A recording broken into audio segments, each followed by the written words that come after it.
asthma has become the most common and most costly healthcare condition in the United States. More than 17 million Americans have asthma in the United States, and that's costing our country over $13 billion a year. Over 10 million class days have been missed from students with asthma because they couldn't make it to school. It's over 5,000 people every year are dying as a result of asthma, and that's one of the few conditions that death rate is actually going up every single year.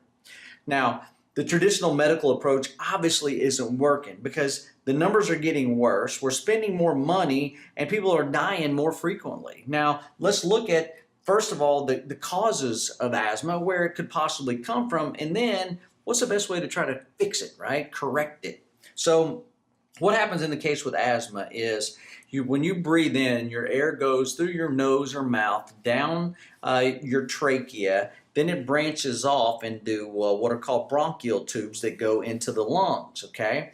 Well, when you need more air, then your bronchial tubes need to open up more to allow more passage of air through there. Well, when they don't open, when they don't dilate enough to allow the proper amount of air to the lungs, you don't get the proper oxygen. Well, you know, a lack of oxygen can affect you in a lot of different ways, but most importantly, the brain. So what causes the bronchioles to open up or to close? Well, it's the nerve system. More specifically, the respiratory center, which resides in the heart of the brainstem. Now, the brainstem comes out of your head down to the bottom of the second two bones, and then from there down the spinal cord. So the brainstem is housed within the top two bones in the neck. And in the brainstem is the respiratory center. That's the center that sends the messages to the lungs or the bronchial tubes, telling them to open up, dilate, or constrict, okay? Allowing more or less airflow.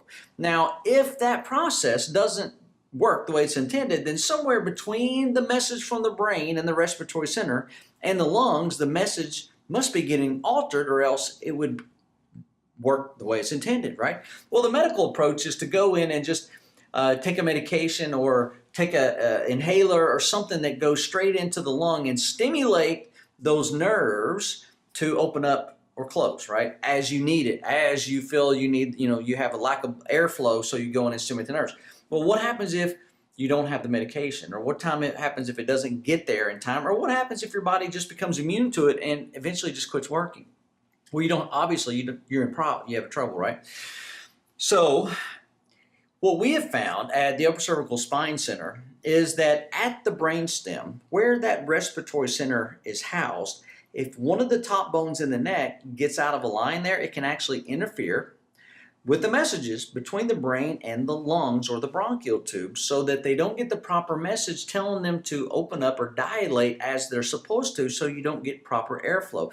Matter of fact, there's only one place in the entire body that this can happen, and that's at the top of the neck.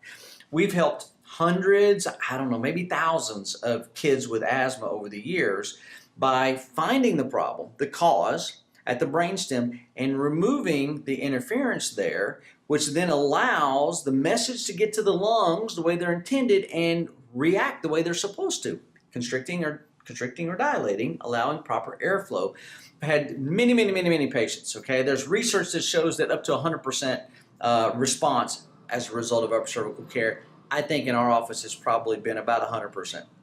So if you have asthma, or if you have a child that has asthma, or friends that have asthma, try to find a upper cervical doctor wherever it is that you live. If you live in the Charlotte area, we would love to check you out at the Upper Cervical Spine Center. If you live in Gastonia, Rock Hill, Fort Mill, Matthews, Pineville, Mint Hill, Huntersville, Cornelius, Gastonia, anywhere in the Charlotte area, we're your upper cervical doctor.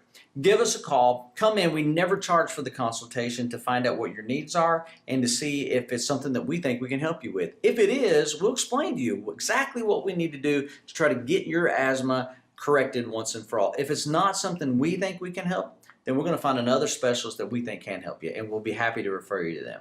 Okay, so if you have more questions, you want to know a little bit more, go to our website, theuppercervicalspinecenter.com. You'll find most of your questions will be answered there. A lot of other videos and tutorials that can teach you a little bit more about what upper cervical is. But whatever you do, find an upper cervical doctor near you.